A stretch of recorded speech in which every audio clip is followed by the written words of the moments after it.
ജ്യോതിഷ ഹസ്തരേഖ സംബന്ധമായ ഈ എളിയ വീഡിയോയിലേക്ക് എല്ലാവർക്കും സ്വാഗതം. ഇന്ന് പറയാൻ പോകുന്നത് ആര് വഴിതെറ്റിപ്പോയാലും അവരെ വരച്ച വരയിൽ കൊണ്ടുവരാം. ഞാനീ പറയുന്ന ഒരു കാര്യം ചെയ്താൽ മതി. ഒരുപാട് അനുഭവങ്ങളിൽ നിന്ന് ഒരുപാട് അനുഭവങ്ങളിൽ നിന്ന് മനസ്സിലായ ഒരു കാര്യമാണ് പറഞ്ഞു തരുന്നത്. ആര് വഴിതെറ്റിപ്പോയാലും എന്ന് വെച്ചാൽ ഇപ്പം മക്കള് ഒരിടത്ത് പഠിക്കാൻ പോയി, ചില മോശം കൂട്ടുകെട്ടുകളിൽ അല്ലെങ്കിൽ മോശം റിലേഷനിലൊക്കെ പോയി പഠിത്തവും മുടങ്ങി ആകെ ജീവിതം താറുമാറാകുന്ന പല കുട്ടികളെ ഞാൻ കണ്ടിട്ടുണ്ട്. അപ്പോൾ അവരൊക്കെ ഈ പറഞ്ഞ കാര്യം ചെയ്ത് അവർ സ്വയം മോശം കൂട്ടുകെട്ടുകളിൽ നിന്ന് അല്ലെങ്കിൽ മോശം റിലേഷനിൽ നിന്നൊക്കെ സ്വയം പിന്മാറി പഠിത്തത്തിൽ ശ്രദ്ധിച്ചു പഠിച്ചു ഇന്ന് ജോലി ഇരിക്കുന്ന ആളുകളുണ്ട്. അതുപോലെ ഇപ്പം വീട്ടിൽ ഭർത്താവ് വളരെ തെറ്റായ കൂട്ടുകെട്ടുകളും വഴക്കും കലഹവും മദ്യപാനവും ഒക്കെയാണ്, അങ്ങനെ പോകുന്നു. അങ്ങനെയുള്ളവരൊക്കെ ആ വരച്ച വരയിൽ ആര് കൊണ്ടുവരും? ഭഗവാൻ കൊണ്ടുവരും. ഏത് ഭഗവാൻ കൊണ്ടുവരും? ശിവഭഗവാൻ കൊണ്ടുവരും. ഏത് ക്ഷേത്രത്തിലാണ് ഇത് ചെയ്യേണ്ടത്? ഞാൻ പറഞ്ഞുതരാം. ആ ക്ഷേത്രത്തിന്റെ ഒരു പ്രത്യേകതയും കൂടെ വരച്ച വര കൊണ്ടുവരും. പിന്നെ കിട്ടാക്കടം കിട്ടാൻ വേണ്ടി അതിന് വഴി പറഞ്ഞു തരുന്നുണ്ട്. കേസുകൾ വിജയിക്കാൻ വേണ്ടി അതിനും വഴി പറഞ്ഞു തരുന്നുണ്ട്. പിന്നെ ഇന്ന് ഈ ആത്മീയമായിട്ട് ഒരു രഹസ്യം പറഞ്ഞു തരുന്നുണ്ട്, നിങ്ങളുടെ ജീവിതത്തിലെ ഏറ്റവും വലിയൊരു കാര്യം. പിന്നെ മുൻജന്മ കർമ്മദോഷങ്ങൾ തീരാൻ വേണ്ടി ചെയ്യേണ്ട കാര്യം. കാരണം ഈ മുൻജന്മ കർമ്മദോഷങ്ങൾ തീരുമ്പോൾ മാത്രമേ ജീവിതത്തിൽ നമ്മൾ എന്ത് ചെയ്താലും മാറ്റം ഉണ്ടാകത്തുള്ളൂ. ഒരു വഴിപാട് ചെയ്താലും അത് ഫലം ഉണ്ടാകണമെങ്കിൽ മുൻജന്മ കർമ്മദോഷങ്ങൾ തീരണം. പിന്നെ കടബാധ്യതകൾ മാറാൻ ഉള്ള കാര്യം പറഞ്ഞു തരുന്നുണ്ട്. ഇത്രയും കാര്യങ്ങളാണ് ഇന്ന് പറയുന്നത്. നിങ്ങൾ ഇത് മുഴുവൻ മനസ്സിലാക്കാൻ ശ്രമിക്കണം. നിങ്ങളുടെ ജീവിതത്തിൽ ഒരുപാട് ഗുണം ചെയ്യും. ആവശ്യമുള്ളവരൊക്കെ എഴുതി വെക്കുക. ഇതെല്ലാ അമ്മമാർക്കും വേണ്ടി ഞാൻ സമർപ്പിക്കുന്നു. കാരണം ഒരുപാട് മക്കള് മോശം കൂട്ടുകെട്ടുകളിലും പ്രശ്നങ്ങളിലും ഒക്കെ പോയി ചാടുന്നവരുണ്ട്. അതുപോലെ എല്ലാ അമ്മമാർക്കും അതുപോലെ എല്ലാവർക്കും വേണ്ടി ഞാനിത് സമർപ്പിക്കുകയാണ്. ഇപ്പൊ ഭർത്താക്കന്മാർ വഴിതെറ്റിപ്പോയാലും ഇത് ചെയ്യാം, ഭാര്യമാർ വഴിതെറ്റിപ്പോയാലും ചെയ്യാം, മക്കൾ വഴിതെറ്റിപ്പോയാലും ചെയ്യാം. ആർക്കും വേണ്ടി എല്ലാ കുടുംബം രക്ഷപ്പെടും. അപ്പൊ ഞാൻ ഇന്നേ ദിവസം ഭഗവാന്റെ ഏറ്റുമാനൂരപ്പന്റെ പാദങ്ങളിൽ സ്മരിച്ചുകൊണ്ട് ഈ ഗുരുപൂർണിമയ്ക്ക് ശിവശിവ എന്ന് ജപിച്ചുകൊണ്ട് ഞാനെല്ലാം പറഞ്ഞുതരാം. എല്ലാവർക്കും ഭഗവാന്റെ അനുഗ്രഹം ഉണ്ടാകട്ടെ. ഞാൻ വിശദമായിട്ട് പറഞ്ഞുതരാം. അതിനു മുമ്പ് ഒരു കാര്യം പറയുകയാണ്. നേരിട്ട് കൺസൾട്ടിങ് ഇല്ല, വാട്സപ്പ് വഴി മാത്രമേ ഉള്ളൂ. സംഖ്യാജ്യോതിഷം, ഹസ്തരേഖ, ഗ്രഹനില ഇതൊക്കെയാണ് വിശകലനം ചെയ്യുന്നത്. താല്പര്യമുള്ളവർ വാട്സപ്പ് ഇടുക, ഞാൻ ഫ്രീ ആകുമ്പോൾ റിപ്ലൈ തരും. എല്ലാവർക്കും റിപ്ലൈ തരാൻ പറ്റത്തില്ല, ഒരുപാട് മെസ്സേജാണ് വരുന്നത്. പറ്റുന്നവർക്ക് റിപ്ലൈ തരും. ചെയ്യുന്ന രീതി ഞാൻ പറയും. ഞാൻ നല്ല കാര്യം മാത്രമേ പറയാറുള്ളൂ. അത് കേട്ടിട്ട് ആവശ്യമുണ്ട് ചെയ്യാം, അല്ലെ ചെയ്യാതിരിക്കാം. ഇപ്പോൾ ഒരു തവണ വഴിപാട് ചെയ്തുകൊണ്ട് മാറ്റമൊന്നും വരുമെന്ന് വിചാരിക്കരുത്. ചിലപ്പോൾ ആവർത്തിക്കേണ്ടി വരും. പിന്നെ നമ്മളൂടെ പ്രവർത്തിക്കാൻ കൂടെ വേണ്ടി വരും. അതൊക്കെ കേട്ടിട്ട് ആവശ്യമുള്ളവർ ചെയ്യുക, അല്ലാത്തൊരു ചെയ്യേണ്ടെന്ന് പറയത്തുള്ളൂ. ശരിയായിട്ട് മനസ്സിലാക്കി ചെയ്തവർക്ക് അതിന്റെ ഗുണം ഉണ്ടായിട്ടുണ്ട്, അത്ര തന്നെ. അല്ല ഞാൻ പറഞ്ഞുകൊണ്ടോ ചെയ്തോണ്ടോ അല്ല, ചെയ്യേണ്ട രീതിയിൽ ചെയ്യുകയും നമ്മൾ പ്രയത്നിക്കുകയും കൂടെ ചെയ്തവരെല്ലാം രക്ഷപ്പെട്ടിട്ടുണ്ട് കേട്ടോ, സത്യസന്ധമായിട്ട് പറയാം. അപ്പം ഇതാണ് സാഹചര്യം. ഫോൺ വിളിച്ചാൽ കിട്ടത്തില്ല, നേരിട്ട് വന്നാലും നോക്കാൻ സാധിക്കത്തില്ല. വാട്സപ്പ് വഴിയാണ് ചെയ്യുന്നത്. ആവശ്യമുള്ളവർ അതിലിടുക. ഇനിയും നിങ്ങൾക്ക് എന്തെങ്കിലും ഒരു അത്യാവശ്യ കാര്യം അറിയാനുണ്ടെങ്കിൽ ചുരുക്കി ചെറിയൊരു വോയിസ് ആയിട്ട് നിങ്ങളുടെ കാര്യം മാത്രം ഇടുക. നിങ്ങൾ ആരാണെന്നോ എന്താണെന്നോ ഒരുപാട് കഥയായിട്ട് ഇടരുത്. നിങ്ങൾക്ക് അത്യാവശ്യമായ ഒരു കാര്യത്തിന് പരിഹാരം വേണമെന്നുണ്ടെങ്കിൽ ഇടുക. എനിക്കറിയാവുന്ന നല്ല കാര്യമാണ് ഞാൻ പറഞ്ഞുതരാം. അത് പറഞ്ഞുതരുന്ന ആത്മാർത്ഥമായിട്ടേ പറഞ്ഞു തരത്തുള്ളൂ. അതിന് ഫീസൊന്നുമില്ല കേട്ടോ. അപ്പൊ എല്ലാവരും ഈശ്വരൻ അനുഗ്രഹിക്കട്ടെ. എല്ലാം വിശദമായിട്ട് പറഞ്ഞുതരാം. ശിവശിവ. എല്ലാ ഏറ്റുമാനൂരപ്പന്റെ പാദങ്ങളിൽ സമർപ്പിച്ചുകൊണ്ട് ഞാൻ തുടങ്ങുകയാണ്. ആര് വഴിതെറ്റിപ്പോയാലും അവരെ വരച്ച വരയിൽ കൊണ്ടുവരും. അങ്ങനെ കൊണ്ടുവരാൻ ശക്തിയുള്ള ഒരു ഈശ്വരനുണ്ട്. ആരാന്നറിയാവും? ഏറ്റുമാനൂരപ്പൻ. വരച്ച വരെ കൊണ്ടുവരും. ആര് എങ്ങനെ വഴിതെറ്റിപ്പോയാലും. പക്ഷെ അപ്പനെ ചെയ്യേണ്ട ഒരു കാര്യമുണ്ട്, അത് ഞാൻ പറഞ്ഞുതരാം. ചെയ്തവർക്കൊക്കെ അത് ഫലമായിട്ടുണ്ട്. ഞാൻ പറഞ്ഞല്ലോ, ഇപ്പൊ ഒരു കുട്ടികൾ പഠിക്കാൻ പോയി വലിയ പൈസ മുടക്കിയായിരിക്കും വലിയ കോഴ്സുകളൊക്കെ പഠിപ്പിക്കുന്നത്. അവിടെ വെച്ച് ചില കൂട്ടുകെട്ടുകൾ ഉണ്ടായി, അല്ലെങ്കിൽ ചില മോശം റിലേഷൻസ് ഉണ്ടായി. അവർക്ക് തന്നെ അറിയാതെ ശരിയാവത്തില്ലെന്ന്. അവരെന്നിട്ട് പഠിത്തം ഉഴപ്പി, പിന്നെ റിലേഷനും കുളവായി, മൊത്തത്തിൽ കുളവായി, ജീവിതം എത്രയോ നശിച്ചു പോകുന്ന കുട്ടികളുണ്ട്. അപ്പൊ പിന്നെ അതുപോലെ വീട്ടിൽ കലഹമായിട്ട് ഭർത്താവ് മോശം കൂട്ടുകെട്ടുകളും മദ്യപാനം ഒക്കെ ആയിട്ട് എത്ര കുടുംബങ്ങൾ, ഭാര്യമാർ വേറെ ചില സൗഹൃദങ്ങളിൽപ്പെട്ട് വേറെ രീതിയിലൊക്കെ പോയി കുടുംബം നശിക്കുന്ന കുടുംബങ്ങളും ഉണ്ട്. ഇത് ആർക്ക് വേണ്ടിയും ചെയ്യാം. അതായത് ഏറ്റുമാനൂരപ്പന് അതിന് സാധിക്കും. അതാണ് അതിൻ്റെ അകത്തെ കാര്യം. എന്താണ് ചെയ്യേണ്ടതെന്ന് പറഞ്ഞുതരാം. അതായത് ഒരു ശനിയാഴ്ച രാവിലെ മൊത്തം കേട്ടിട്ടേ ചെയ്യാവുള്ളൂ കേട്ടോ. ഒരുപാട് കാര്യങ്ങൾ പറയുന്നുണ്ട്, അത് മുഴുവൻ കേൾക്കണം. അറ്റം മൂലം കേട്ടിട്ടൊന്നും ചെയ്യരുത്. ഒരു ശനിയാഴ്ച രാവിലെ കുളിമുറിയിലോട്ട് നമ്മൾ ഇടതുകാലം വെച്ച് കയറണം. വലതുകാല് വെച്ച് ഇറങ്ങുമ്പോൾ വലതുകാല് വെച്ച് ഇറങ്ങണം. അത് നെഗറ്റീവ് അവിടുത്തെ ബാധിക്കാതിരിക്കാൻ വേണ്ടിയാണ്. അപ്പോൾ ഒരു ശനിയാഴ്ച രാവിലെ കുളിമുറിയിലൊക്കെ ഇടതുകാല് വെച്ച് കയറുക. കുളി ചീറനോടെ വെള്ള വസ്ത്രം ഉടുത്ത് കുളിമുറിയിൽ നിന്ന് കിഴക്കോട്ട് തിരിഞ്ഞു നിന്ന് ഏറ്റുമാനൂരപ്പനെ മനസ്സിൽ സങ്കല്പിച്ച് ഏറ്റുമാനൂരപ്പന് ഇപ്പോൾ ഒരു കുട്ടിയാണ്, ആ കുട്ടി മോശം രീതിയിലുള്ള കൂട്ടുകെട്ടും ഒക്കെ പോയി പഠിത്തമെല്ലാം ഉഴപ്പി. അപ്പോൾ ഏറ്റുമാനൂരപ്പന് ഒരു പ്രദോഷ പൂജ ചെയ്തേക്കാം. ആ കുട്ടിക്ക് നല്ലൊരു പഠിത്തവും നല്ലൊരു വിവാഹവും, ഈ വിവാഹത്തിനൊക്കെ പ്രശ്നമുള്ളവർക്കും മോശം പല പ്രേമബന്ധങ്ങളിലൊക്കെ പോയി അതും കുളമായി അങ്ങനെയുള്ളവർക്കും എല്ലാം ചെയ്യാം കേട്ടോ. അപ്പോൾ ആ വിവാഹമാണെങ്കിൽ വിവാഹം നടക്കണം, നല്ലൊരു വിവാഹം എന്ന് പറഞ്ഞ് ഏറ്റുമാനൂരപ്പന് പ്രദോഷ പൂജ നേരുക. എന്നിട്ട് തല തോർത്തുക, വലതുകാലം വെച്ച് കുളിമുറിയിൽ നിന്ന് ഇറങ്ങുക. അത് വെള്ളം താഴരുത്, പെട്ടെന്ന് ചെയ്യണം. പെട്ടെന്ന് ചെയ്താൽ അത് ഫലവും. ഒരുപാട് സമയമെടുത്തൊന്നും നേരരുത്. പെട്ടെന്ന് നേരുക, തല തോർത്തുക, വലതുകാലം വെച്ച് ഇറങ്ങുക. പിന്നെ അതേക്കുറിച്ച് ഉടനെ ചിന്തിക്കരുത്. ഇനി നേർന്നത് ശരിയായില്ലെന്ന് തോന്നുകയാണെങ്കിൽ വീണ്ടും അടുത്ത ശനിയാഴ്ചയും കൂടെ നേരുക. അങ്ങനെ നേരുക. അപ്പോൾ അപ്പനിൽ മനസ്സ് ചെന്നാൽ, നിങ്ങളെ പൂർണ്ണ വിശ്വാസത്തോടെ നിങ്ങളുടെ മനസ്സ് അപ്പനിൽ ചെന്നാൽ, ഏറ്റുമാനൂരപ്പനിൽ ചെന്നാൽ ആ കാര്യം നടന്നിരിക്കും. ഒരുപാട് അനുഭവമുണ്ട്. ഇനി അതിലൊരു പഠിക്കാൻ പോയി കുട്ടികൾ ഉഴപ്പി, അപ്പോൾ പഠിച്ച് നല്ല ജോലി കിട്ടാൻ പ്രദോഷ പൂജ നേരാം. ഇനി വീട്ടിൽ ഭർത്താവ് കലഹവും വഴക്കും പ്രശ്നങ്ങളും ഒക്കെയാണ്, പുള്ളി നന്നാകുവാനും വീട്ടിലേക്ക് സമ്പത്തും ഐശ്വര്യമൊക്കെ ഉണ്ടാകാനും ഏറ്റുമാനൂരപ്പന് നേരാം. ഇനി ഭാര്യ മോശമായ ചില കൂട്ടുകെട്ടുകളിലൊക്കെ പോയി, ഭർത്താവിന് നേരാം ഭാര്യ നന്നാകാനും വീട്ടിൽ സമാധാനം ഉണ്ടാകാനും. ഇത് നേർന്നു കഴിഞ്ഞു നിങ്ങൾ മറക്കാതെ പോയി ചെയ്യണം ഏറ്റുമാനൂരപ്പന്.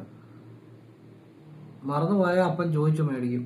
അതിന് അവസരം ഉണ്ടാക്കരുത്. മര്യാദയ്ക്ക് പോയി അങ്ങ് ചെയ്തോണം.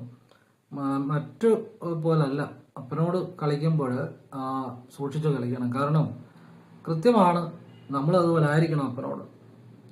അപ്പം നമ്മൾ നേർന്നിട്ട് നമ്മളൊരു മാറ്റം കണ്ടു തുടങ്ങുമ്പോൾ ചെയ്യാന്ന് പറഞ്ഞാൽ മതി. മാറ്റം കണ്ടു തുടങ്ങുമ്പോൾ തന്നെ പോയി ഇത് വഴിപാട് ചെയ്ത്, അല്ലെങ്കിൽ വഴിപാടിന് ബുക്ക് ചെയ്ത് അപ്പന് നന്ദി പറയണം. അമ്മ പാർവതിക്ക് നന്ദി പറയണം, ശിവഭഗവാനും ഏറ്റുമാനൂരപ്പനും നന്ദി പറയണം. ഇനിയും ഇപ്പം നിങ്ങൾക്കൊരു കിട്ടാക്കട വന്ന് വിചാരിച്ചു, എത്ര ചോദിച്ചിട്ടും കിട്ടുന്നില്ലെന്ന് വിചാരിച്ചു, ഏറ്റുമാനൂരപ്പൻ മേടിച്ചു തരും. മേടിക്കുമെന്ന് വെച്ചാൽ മേടിക്കും. പക്ഷെ നിങ്ങൾ അപ്പനെ അതുപോലെ വിശ്വസിക്കണം. നിങ്ങൾ സംശയത്തോടെ വിളിക്കുന്നതെങ്കിൽ ഇത് എങ്ങനെ കിട്ടുമെന്ന് വിചാരിച്ചാൽ വിളിക്കുന്നതെങ്കിൽ കിട്ടത്തില്ല. നിങ്ങളുടെ മനസ്സ് അപ്പനിൽ ചെല്ലണം. എന്നാലും അങ്ങനെ നേർന്ന എന്തെല്ലാം കാര്യങ്ങൾ നടന്നവരുണ്ടെന്നറിയോ. അപ്പോൾ ഏറ്റുമാനൂരപ്പന് ഇതുപോലെ ശനിയാഴ്ച രാവിലെ കുളി ചീറനോടെ വെള്ളവസ്ത്രം കൊടുത്ത് കുളിമുറിയിൽ നിന്ന് ഒരു കുട എണ്ണ കടാവിലേക്ക് ഒഴിച്ചേക്കാന്ന് നേരുക. കുട എന്ന് വെച്ചാൽ അവിടെ വെച്ചിരിക്കുന്ന പാത്രമാണ്. നമ്മൾ നേരുമ്പം കുടമെന്നേ പറയാവുള്ളൂ. എനിക്ക് ഈ കിട്ടാക്കടം മേടിച്ചു തരണം. അപ്പോൾ ഇത് നേരുന്നതിന് മുമ്പ് നമ്മുടെ മനസ്സിൽ കഴിഞ്ഞ കാലത്തെ ചിന്തയെല്ലാം മറക്കണം. കാരണം കഴിഞ്ഞ കാലത്തെ ചിന്തകൾ ഉണ്ടെങ്കിൽ പൂർണ്ണമായിട്ടും മനസ്സ് അപ്പന് ചെല്ലത്തില്ല, പകുതി മനസ്സേ ചെല്ലത്തുള്ളൂ. അതുകൊണ്ട് ഫലം ഉണ്ടാകത്തില്ല. നമ്മൾ കഴിഞ്ഞ കാലത്തെ ചിന്തകളെല്ലാം മറന്നിട്ട് അപ്പനെ ഏറ്റുമാനൂരപ്പനെ പൂർണ്ണമായും മനസ്സിൽ ചിന്തിച്ച് നേരുക. നേർന്നു കഴിഞ്ഞു ഈ കിട്ടാക്കടം കിട്ടുമ്പം ഒരു കുട എണ്ണ കിടാവിളയ്ക്ക് ഒഴിക്കുകയും ചെയ്യുക. അതും നേരണം. അതിന്റെ ഒരു അംശം അപ്പന് തന്നേക്കാന്ന് പറയണം. അത് നിങ്ങൾ എത്രയാണെന്നുള്ളത് നിങ്ങൾ കൃത്യമായിട്ട് പറയണം. ആ തുക കൃത്യമായിട്ട് പറയണം. എന്നിട്ട് നിങ്ങൾക്ക് കിട്ടിക്കഴിയുമ്പോൾ അപ്പന് അംശം കൊണ്ട് കൊടുക്കണം. കടാവിളക്കിൽ എണ്ണ ഒഴിച്ച് ഒരു കുട എണ്ണ ഒഴിച്ച് നന്ദിയും പറയണം. ഇനി ഒരു ശനിയാഴ്ച നേർന്നത് ശരിയായില്ലെന്ന് തോന്നുവാണെങ്കിൽ വേറൊരു ശനിയാഴ്ച കൊണ്ട് നേരണം.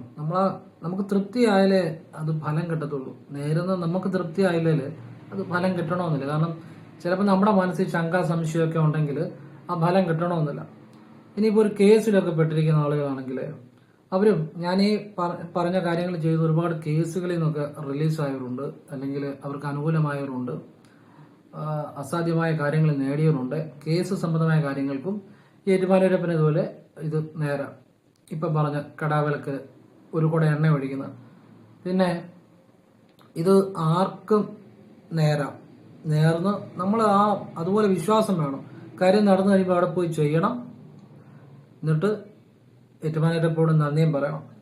ഇനിയും നിങ്ങൾക്ക് ഈ മുൻജന്മ കർമ്മദോഷങ്ങൾ ഇപ്പം എന്തു ചെയ്താലും ഒരു ഫലം ഉണ്ടാകുന്നില്ല എന്നുണ്ടെങ്കിൽ മുൻജന്മ കർമ്മദോഷങ്ങൾ കാണും. അങ്ങനെ ഉള്ളവർ ഏറ്റുമാനൂരപ്പന് ജലധാര, പാൽപ്പായസം, പിൻവിളക്ക് ഇത് സമർപ്പിക്കുന്ന നല്ലതാണ്. കൂവളത്തിലെ അർച്ചനയോ അല്ലെങ്കിൽ കൂവളത്തിലെ മാലയും കൂടെ ചെയ്യുക. അത് വിശേഷമാണ്. മുൻജന്മ കർമ്മദോഷങ്ങൾ മാറിക്കിട്ടാൻ ഉപകരിക്കും. പിന്നെ നിങ്ങൾക്ക് സാമ്പത്തികമായിട്ട് നല്ലൊരു ഉയർച്ചയ്ക്കാണെങ്കിൽ ഏറ്റുമാനൂരപ്പന് നെയ്യ് സമർപ്പിക്കുന്നത് നല്ലതാണ്. അച്ചട്ടാണ്, സാമ്പത്തികം ഉണ്ടാവും. അത് അപ്പനെ വിശ്വസിച്ച് സമർപ്പിക്കണം. സാമ്പത്തികം നിങ്ങൾ എന്നിട്ട് അപ്പനോട് പറയണം, എനിക്ക് സാമ്പത്തികം നൽകണമേ എന്ന് പറയണം, ആവശ്യപ്പെടണം. സാമ്പത്തികമായിട്ട് നല്ല ഉയർച്ച ഉണ്ടാകുമെന്ന് മാത്രമല്ല, നല്ല നിലയിൽ സാമ്പത്തികം ഉണ്ടാകുകയും ചെയ്യുമെന്നുള്ളതാണ്. ഇങ്ങനെ ചില കാര്യങ്ങളുണ്ട്. ഇത് പല കാര്യങ്ങളും ചെയ്തിട്ടും പല കാര്യങ്ങളും നടക്കാത്തവർക്ക് ശരിയായിട്ട് ചെയ്താൽ ഫലമുണ്ടാകും. സംശയത്തോടുകൂടി ചെയ്താൽ ഒരു ഫലം ഉണ്ടാകത്തില്ല. അപ്പനെ വിശ്വസിക്കണം. ശരിയായ രീതിയിൽ ചെയ്തിട്ട് നേർന്നിട്ട് ശരിയായില്ലെന്ന് തോന്നുകയാണെങ്കിൽ വീണ്ടും നേരണം കേട്ടോ. അപ്പം ഒരുപാട് ആളുകളുടെ ജീവിതം മാറ്റുന്ന കാര്യമാണ്. കാരണം അച്ചട്ടാണ്. നിങ്ങൾ വിശ്വസിച്ചാൽ എന്ത് കാര്യം സാധിക്കുമെന്നുള്ളതാണ്. അതിനുള്ള ഒരു പ്രത്യേകത ആ അമ്പലത്തിനുണ്ട്, ഏറ്റുമാനൂരപ്പനുണ്ട്. അവിടെ ഇന്ന് ഗുരുപൂർണിമയാണ്. അപ്പൊ ഞാൻ നിങ്ങൾക്കൊരു ഏറ്റവും വലിയ ഒരു നിങ്ങളുടെ ജീവിതം മാറ്റുന്ന ഒരു രഹസ്യം പറഞ്ഞുതരാം. നമ്മൾ പ്രാർത്ഥിക്കുമ്പോൾ നമ്മളുടെ ഉള്ളിലെ ഈശ്വരബോധവും ആ പ്രപഞ്ചമാകുന്ന ഈശ്വരബോധവുമായിട്ട് ഒന്നായാണ് നമ്മൾ പ്രാർത്ഥിക്കുന്നത്. അല്ലെ, പ്രാർത്ഥിക്കുമ്പോൾ ഒന്നാകുകയാണ്. നമ്മൾ പ്രപഞ്ചമാകുന്ന ഈശ്വരനും നമ്മുടെ ബോധവുമായിട്ട് ഒരു ഐക്യത്തിലാകുകയാണ് പ്രാർത്ഥനയിലൂടെ ചെയ്യുന്നത്. അപ്പോഴേ നമുക്ക് ഈ പ്രാർത്ഥനയിലൂടെ അല്ലെങ്കിൽ നമുക്ക് ഈശ്വരനെ അറിയാനുള്ള ഒരു രഹസ്യമാണ് ഞാൻ പറഞ്ഞു തരുന്നത്. നമ്മൾ ഒരു മന്ത്രം, ഏതെങ്കിലും ഒരു മന്ത്രം ആവർത്തിച്ച് മനസ്സിൽ എപ്പോഴും ഫ്രീ ആയിട്ടിരിക്കുമ്പോൾ ഉരുവിടണം. അതിലെ ഓം ഇല്ലാതെ ജപിക്കണം. രഹസ്യം പറഞ്ഞിരുന്നത് ഓം ഇല്ലാതെ മനസ്സിൽ ജപിക്കണം. ഓം ചേർത്ത് ജപിക്കുമ്പോൾ വായു ചിലപ്പോൾ സ്തംഭിക്കും. ഇനിയും അതല്ല, ഗുരുവിൽ നിന്ന് ദീക്ഷ കിട്ടിയിട്ടുള്ളവരാണെങ്കിൽ ഗുരു ഓം ചേർത്ത് ജപിക്കാൻ പറഞ്ഞിട്ടുണ്ടെങ്കിൽ അങ്ങനെ തന്നെ ജപിക്കുക. ഞാൻ അല്ലാതെ സാധാരണക്കാരുടെ കാര്യമാണ് പറയുന്നത്. മനസ്സിലാവുന്നുണ്ടോ? ഓം ചേർക്കാതെ ജപിക്കുക, മനസ്സ് ജപിക്കുക. ഇത് നിങ്ങൾ ഫ്രീ ആയിട്ടിരിക്കുമ്പോൾ, എന്ന് വെച്ചാൽ ഒരു ജോലി ചെയ്യുമ്പോഴോ വണ്ടിയിലിരിക്കുമ്പോഴോ അല്ലെങ്കിൽ റോഡിൽ കൂടെ അടക്കുമ്പോഴോ ഒന്നും ജപിക്കരുത്. ഫ്രീ ആയിട്ട് സ്വസ്ഥമായിട്ടിരിക്കുമ്പോൾ ഇടയ്ക്കിടയ്ക്ക് മനസ്സിൽ ആവർത്തിക്കണം ഒരു മന്ത്രം തന്നെ. ഞാനൊരു ഉദാഹരണം പറഞ്ഞാൽ, ശിവായ നമ അല്ലെങ്കിൽ നമശിവായ, കൃഷ്ണായ നമ, വാസുദേവ ഭഗവാനെ, അങ്ങനെ വിളിച്ചാൽ മതി. ഇപ്പം കുരുരമ്മയൊക്കെ ഓം കൃഷ്ണായ നമ എന്നൊന്നും അല്ല കുരുരമ്മ വിളിക്കുന്നത്, എന്റെ കൃഷ്ണ എന്നാണ് വിളിക്കുന്നത് മനസ്സിൽ. അത് മതി, അത്രയും മതി അവിടെ. മനസ്സിലായില്ലേ? കൃഷ്ണായ നമ, വാസുദേവ ഭഗവാനെ, ഇതൊക്കെ ഇതിലേതെങ്കിലുമൊക്കെ. അല്ലെ ദേവിയാണെങ്കിൽ ദേവി ശരണം, ഭദ്രകാളി അമ്മയെ ശരണം, അങ്ങനെ എന്തെങ്കിലും നിങ്ങൾ മനസ്സിൽ ഇങ്ങനെ ആവർത്തിക്കണം. മനസ്സിലായില്ലേ? ഒരു ദേവതയുടെ മന്ത്രമോ സ്തുതിയോ. അപ്പൊ ഈ ഓം ചേർത്ത് ജപിക്കുന്നവർക്ക് ജപിക്കുക, അത് അവരുടെ ഇഷ്ടമാണ്. ഞാൻ പറഞ്ഞ എന്നാന്ന് ചോദിച്ചു കഴിഞ്ഞാൽ, നിങ്ങൾ സാധാരണ ഓം ചേർക്കാതെ ജപിക്കുവാണെങ്കിൽ വായു സ്തംഭനം ഉണ്ടാകത്തില്ല, വായു കമ്പിക്കത്തില്ല. അത് എൻ്റെ അനുഭവത്തിൽ നിന്നും ഞാൻ മനസ്സിലാക്കിയ രീതിയാണ് പറഞ്ഞത്. നിങ്ങൾക്ക് ഇഷ്ടമുള്ള പോലെ നിങ്ങൾക്ക് ചെയ്യാം കേട്ടോ, അതിൽ തെറ്റില്ല. ഞാൻ എൻ്റെ അറിവാണ് പറഞ്ഞത്, ഞാൻ അങ്ങനെയാണ് ചെയ്യുന്നത്. ഞാൻ പറഞ്ഞു കൊടുക്കുന്നവർക്കും ഞാൻ അനുഭവിക്കുന്ന ശരിയായ കാര്യങ്ങൾ ഞാൻ പറഞ്ഞു കൊടുക്കാറുള്ളൂ, അതുകൊണ്ട് പറഞ്ഞതാണ്. അപ്പോൾ ഒരു മന്ത്രം തന്നെ അല്ലെ ഒരു ദേവതയെ തന്നെ കൂടുതലായിട്ട് വിളിക്കുമ്പോഴുള്ള ഗുണം എന്നാണെന്നറിയാവോ? ആത്മീയ സ്ഥിരത ഉണ്ടാകും. ആത്മീയ സ്ഥിരത, മനസ്സ് സ്ഥിരമാകും, മനസ്സിന് സ്ഥിരത ഉണ്ടാകും. ആ മനസ്സിന് സ്ഥിരത ഉണ്ടാകുമ്പോഴാണ് നമ്മൾ ഏത് ദേവനെയാണ് വിളിക്കുന്നത് ആ ദേവന്റെ ആ ഈശ്വരീയമായ ബോധവുമായി നമ്മുടെ ബോധം കണക്റ്റ് ആവും. ഇപ്പം ഞാൻ ശിവായ നമയെ ജപിക്കുന്നെങ്കിൽ ആ ഈശ്വരനുമായിട്ട് കണക്റ്റ് ആകുമ്പോഴാണ് ആ ഈശ്വരന്റെ ഗുണങ്ങൾ, നന്മ, ഐശ്വര്യം, സമൃദ്ധി, ദിവ്യ അനുഭവങ്ങൾ ഇതൊക്കെ നമുക്കും കൈവരും. അതാണ് ഈ സിദ്ധന്മാരുടെയൊക്കെ രഹസ്യം. അവരാ ഈശ്വരനെ അവരാ മനസ്സിൽ നിരന്തരം ഉരുവിടുന്നു, അല്ലെ നിരന്തരം ചിന്തിക്കുന്നു, അല്ലെ നിരന്തരം ലയിച്ചിരിക്കുമ്പോഴാണ് അവർക്ക് പല കഴിവുകളും കിട്ടുന്നു, അവർ വിചാരിക്കുന്ന കാര്യങ്ങൾ നടക്കുന്നു. അങ്ങനെ ആ നിരന്തരം ചെയ്യുന്നതിലാണ്, നിരന്തരം അല്ലെ ആ ഒരു ശക്തിയുടെ അതിൽ ലയിച്ചിരിക്കുന്നതുകൊണ്ടാണ്. അപ്പൊ നിരന്തരം അത് നടക്കുന്നതുകൊണ്ടാണ്. അപ്പൊ നിരന്തരം ഒരു മന്ത്രം കഴിയുന്നത്ര പറ്റുന്ന പോലെ മനസ്സിൽ, എന്ന് വെച്ചാൽ ജോലിക്കടയിലൊന്നും ചെയ്യരുത്, വണ്ടിയിരിക്കുമ്പോഴോ റോഡിൽ കൂടെ നടക്കുമ്പോഴോ ഒന്നും ചെയ്യരുത്. ഫ്രീ ആയിട്ടിരിക്കുമ്പോൾ കഴിയുന്ന അത്ര മനസ്സ് ജപിക്കുക. അത് ഓം ചേർത്ത് ജപിക്കണമെന്നുള്ളവർക്ക് ഓം ചേർത്ത് ജപിക്കുക. ഇനി ഓം ചേർത്ത് ജപിച്ചാതിരിക്കുന്ന ഓം ചേർക്കാതെയാണ് സാധാരണ ഞാനൊക്കെ ജപിക്കുന്നത്. അത് ഞാൻ പറഞ്ഞതേ ഉള്ളൂ, നിങ്ങളുടെ ഇഷ്ടം പോലെ ചെയ്യാം. അപ്പം നമുക്ക് എല്ലാ ദേവതകളെയും വിളിക്കാം, അതിനകത്തൊന്നും കുഴപ്പമില്ല. പക്ഷേ ഒരു ദേവതയുടെ മാത്രം ആവർത്തിച്ചുകൊണ്ടിരിക്കണം ഫ്രീ ആയിട്ടിരിക്കുമ്പോൾ. അപ്പോൾ ആത്മീയ സ്ഥിരത കൈവരും. ആത്മീയ സ്ഥിരത കൈവരുമ്പോഴാണ് ഈശ്വരാനുഭവം ഉണ്ടായി വരുന്നത്. ഇത് കുറെ ആയി കഴിയുമ്പം നമ്മുടെ അറിയാതെ തന്നെ നമ്മുടെ ജീവിതത്തിൽ ഒരുപാട് പരിവർത്തനങ്ങൾ ഉണ്ടാകും. വശ്യമുണ്ടാകും, സമ്പത്തുണ്ടാകും, മഹാലക്ഷ്മി വരും, സർവ്വ ഐശ്വര്യങ്ങളും ഉണ്ടാകും, നമ്മുടെ ആത്മാവ് ശുദ്ധീകരിക്കും, നമ്മുടെ പാപങ്ങൾ ഇല്ലാതാകും, നമ്മുടെ കർമ്മദോഷങ്ങൾ ഇല്ലാതാകും, നമ്മളുടെ ജീവിതത്തിൽ ഒരുപാട് ചേഞ്ച് ആകും. നമ്മൾ ആ ഈശ്വരീയമായ അംശം നമ്മളിൽ കൂടിക്കൂടി വരുമെന്നുള്ളതാണ്. എന്ന് കരുതി നിങ്ങളൊരു സന്യാസിയായിട്ട് ജീവിക്കുമെന്നൊന്നും അല്ല ഞാൻ പറയുന്നത്. നിങ്ങൾ ഏത് തരത്തിൽ ജീവിക്കുന്നു, നിങ്ങൾ ഏത് നിലയിൽ ജീവിക്കുന്നു, ആ നിലയിൽ നിന്നുകൊണ്ട് നിങ്ങൾക്ക് ഭൗതിക സുഖങ്ങൾ, സമ്പത്ത്, ഐശ്വര്യം, വീട്, നല്ല കുടുംബം, ഇതൊക്കെ അനുഭവിച്ചുകൊണ്ട് തന്നെ ഇത് ചെയ്യാം. സന്യാസിയാകുമെന്ന് വെച്ചാൽ അത്ര എളുപ്പമുള്ള കാര്യമല്ല. അത് തമ്പുരാൻ എഴുതി വിട്ടവർക്ക് മാത്രമേ, തമ്പുരാൻ തലയെ വരച്ചു വിട്ടവർക്ക് മാത്രമേ പറ്റത്തുള്ളൂ. ലക്ഷത്തിൽ ഒരുവനൊക്കെ പറ്റത്തുള്ളൂ ശരിയായ സന്യാസി, യമനിയമങ്ങൾ പാലിക്കുന്ന സന്യാസി. അതത്ര എളുപ്പമല്ല. നിങ്ങൾക്ക് വേണമെങ്കിൽ ചെറുപ്പം മുതലേ ലക്ഷ്യം വെച്ച് പഠിച്ചാൽ നിങ്ങൾക്കൊരു ഡോക്ടർ ആകാം, എഞ്ചിനീയർ ആകാം, വക്കീലാകാം, എന്തുവാ. പക്ഷെ സന്യാസം, ശരിയായ സന്യാസം എന്ന് പറഞ്ഞാൽ അത് ജന്മജന്മാന്തരങ്ങളിലൂടെ അവന്റെ കർമാസ് ന്യൂട്രലൈസ് ചെയ്ത്, കർമാസ് എല്ലാം തീർന്ന് വന്ന് ആ കർമ്മഗതി അനുസരിച്ച് മാത്രം കിട്ടുന്ന ഒന്നാണ് സന്യാസം. പറഞ്ഞാൽ മനസ്സിലായോ? അത് അത്ര എളുപ്പമുള്ള കാര്യമൊന്നുമില്ല. ചിലർക്ക് ചിലപ്പം പേടി, ഈശ്വരനെ കൂടുതൽ വിളിച്ചാൽ ഞാൻ സന്യാസി ആകുമെന്നൊക്കെയാണ്. അങ്ങനൊന്നും സന്യാസി ആകത്തില്ല. യഥാർത്ഥ സന്യാസിയുടെ കാര്യം പറയുന്നത്. അതിന് തമ്പുരാൻ കൂടെ വിചാരിക്കണം. ലക്ഷത്തിൽ ഒരുവനെ പറ്റത്തുള്ളൂ. ശരിയായ യഥാർത്ഥ സന്യാസി ആകാൻ ഈ ലക്ഷത്തിൽ ഒരുത്തനെ പറ്റത്തുള്ളൂ കേട്ടോ. അതുകൊണ്ട് ആ രീതിയിലൊന്നും ചിന്തിക്കണം. നിങ്ങൾക്കിപ്പം ഭൂമി, വീട്, സമ്പത്ത്, ഐശ്വര്യം അതെല്ലാം നിങ്ങൾക്ക് വന്നുകൊണ്ടിരിക്കും. അങ്ങനെ ഉള്ള ഒരു നല്ല ജീവിതം ഉണ്ടാകുമെന്നാണ് ഞാൻ പറഞ്ഞത് കേട്ടോ. അപ്പൊ ഇങ്ങനെ ഒരു മന്ത്രം തന്നെ നിരന്തരം ആവർത്തിക്കണം. ഇനിയും ഞാനിത് ഗുരുപൂർണിമ ദിവസമായ ഇന്ന് ജൂലൈ 19, 2026 പറയാൻ കാര്യം, നിങ്ങൾ പറ്റുമെങ്കിൽ ഇടയ്ക്കൊക്കെ ഏറ്റുമാനൂർ പോകണം. ഏറ്റുമാനൂർ പോയി ഏത് ദിവസം വേണേലും പോകാം. ശനിയാഴ്ച പോകാം, തിങ്കളാഴ്ച പോകാം, ഞായറാഴ്ച പോകാം, നിങ്ങൾക്ക് ഇഷ്ടമുള്ള ദിവസം. അവിടെ ഇരുന്നു കൊണ്ട് നമശിവായ മനസ്സിൽ പറ്റുന്നത്ര ജപിക്കണം. ശിവായ നമ പറ്റുന്നത്ര ജപിക്കണം മനസ്സിൽ. നിങ്ങൾ ഈശ്വരനെ അറിയും ആത്മാർത്ഥമായിട്ട് ചെയ്താൽ. കാരണം എന്നാന്നറിയോ, ഏറ്റുമാനൂരപ്പൻ അവധൂതന്മാരുടെയും എല്ലാം ഗുരുവാണ്. ഗുരുക്കന്മാരുടെയും ആ ഗുരുവാണ്, പ്രപഞ്ച ഗുരുവാണ്. അദ്ദേഹം പരമ്പൊരുളാണ്, പരമേശ്വരനാണ്. ആ പാർവതി ദേവിയുടെ കൂടെ അമ്മയെ ആദ്യം വിളിക്കണം. അമ്മയെ ആദ്യം വിളിച്ചിട്ട് വേണം ഭഗവാനെ വിളിക്കാൻ. നിങ്ങൾക്ക് സത്യമായ ജ്ഞാനം, സത്യമായ ഈശ്വരബോധം ഉണ്ടായി വരും. കാരണം ഭഗവാൻ എല്ലാമാണ്. ഞാൻ എപ്പോഴും പറയാവുന്ന ഒരു വാചകമുണ്ട്, ഏറ്റുമാനൂർ കൈലാസമാണ്. ഞാൻ വീണ്ടും ആവർത്തിക്കുന്നത്. ഭഗവാന് എല്ലാ ക്ഷേത്രങ്ങൾക്കും ശക്തിയുണ്ട്, എല്ലായിടും ഭഗവാനുണ്ട്, ശരി തന്നെയാണ്. പക്ഷെ ഏറ്റുമാനൂർ എനിക്ക് ചില അനുഭവങ്ങൾ ഉണ്ടായതുകൊണ്ടാണ് ഞാനിത് പറഞ്ഞു തരുന്നത്. ഭഗവാനെ നിങ്ങൾക്ക് അനുഭവിക്കാൻ പറ്റും. സത്യസന്ധമായ ശുദ്ധമായ മനസ്സോടെ അവിടെ ഇരുന്ന് നിങ്ങൾ ശിവനാമം ജപിക്കണം. മനസ്സ് ജപിച്ചാൽ മതി. അവിടെ ഇരുന്നു കൊണ്ടോ പ്രദക്ഷിണം വെക്കുമ്പോഴോ ഒക്കെ നിങ്ങൾക്ക് ഭഗവാന്റെ ഒരു അപാരമായ അനുഗ്രഹം ഉണ്ടാകും. നിങ്ങൾക്ക് സത്യമായ കാര്യങ്ങൾ, സത്യജ്ഞാനം, നിങ്ങൾ തെറ്റുകളിലേക്ക് പോകത്തില്ല. ഭഗവാൻ യഥാർത്ഥ സത്യജ്ഞാനം കൊടുക്കും. ഭഗവാനോട് നിങ്ങൾ എപ്പോഴും നന്ദി പറഞ്ഞുകൊണ്ടിരിക്കണം. ആദ്യം പാർവതീവിയെ വിളിച്ച് വേണം പ്രാർത്ഥിക്കാൻ, പിന്നെ ഭഗവാനെ വിളിക്കണം. ഇത് ഈ ഗുരുപൂർണിമ ദിനത്തിൽ എനിക്ക് ജ്ഞാനം നൽകിയ ഭഗവാൻ ഏറ്റുമാനൂരപ്പനെ കുറിച്ചാണ് ഞാൻ നിങ്ങൾക്ക് പറഞ്ഞു തരുന്നത്. എനിക്ക് ജ്ഞാനം കിട്ടിയത് ഭഗവാനിൽ നിന്നാണ്. അപ്പം ആ ഭഗവാനെ കുറിച്ച് ഞാൻ പറഞ്ഞു. എനിക്കറിയാവുന്ന കാര്യമല്ലേ എനിക്ക് പറഞ്ഞു തരാൻ പറ്റത്തുള്ളൂ. അത് സത്യസന്ധമായിട്ട് പറഞ്ഞു തരികയാണ്. യാതൊരു സ്വാർത്ഥതയ്ക്കും വേണ്ടിയല്ല.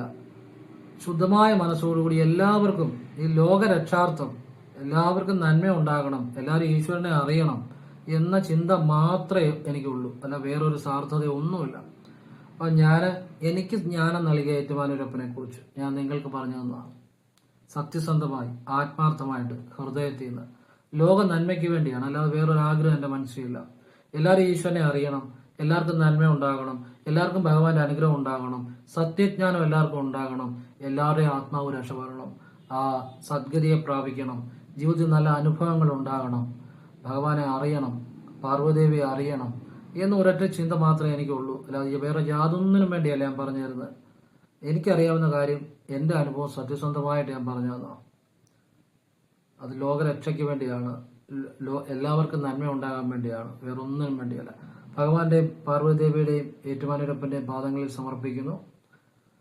എല്ലാവരേക്കും ഭഗവാന്റെ അനുഗ്രഹം ഉണ്ടാകട്ടെ. ഇത് ഗുരുപൂർണിമ ദിനത്തിൽ പറയണമെന്ന് തോന്നി, അതുകൊണ്ട് പറഞ്ഞതാണ്.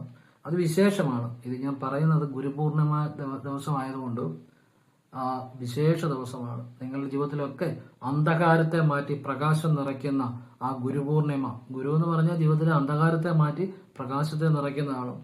ഗുരു തന്നെയാണ് ഈശ്വരൻ. അപ്പൊ ആ ദിവസം അത് പറയാൻ എന്റെ മനസ്സിൽ തോന്നി, അതുകൊണ്ട് പറഞ്ഞതാണ്. എല്ലാം ഭഗവാന്റെ പാദങ്ങളിൽ സമർപ്പിക്കുന്നു. ന പുണ്യം ന പാപം ന കർമ്മം ന അകർമ്മം ന ജന്മം ന മൃത്യും ന മോക്ഷം. ചിദാനന്ദ രൂപം ശിവോഹം ജഗത് സർവം ശിവോഹം ശിവോഹം ശിവോഹം ശിവോഹം. ഇത് അമ്മ പാർവതിദേവിയുടെയും ഏറ്റുമാനൂരപ്പന്റെയും പാദങ്ങളിൽ കോടി കോടി നന്ദി, മഹത്വം. ശിവശിവ. എല്ലാ പാദങ്ങളിൽ സമർപ്പിക്കുന്നു. ശിവോഹം. എല്ലാവർക്കും നന്മ ഉണ്ടാകട്ടെ. ഹര ഹര മഹാദേവ. ശിവശിവ. ശിവോഹം ശിവോഹം ശിവോഹം ശിവോഹം ശിവോഹം ശിവോഹം ശിവോഹം ശിവോഹം ശിവോഹം ശിവോഹം.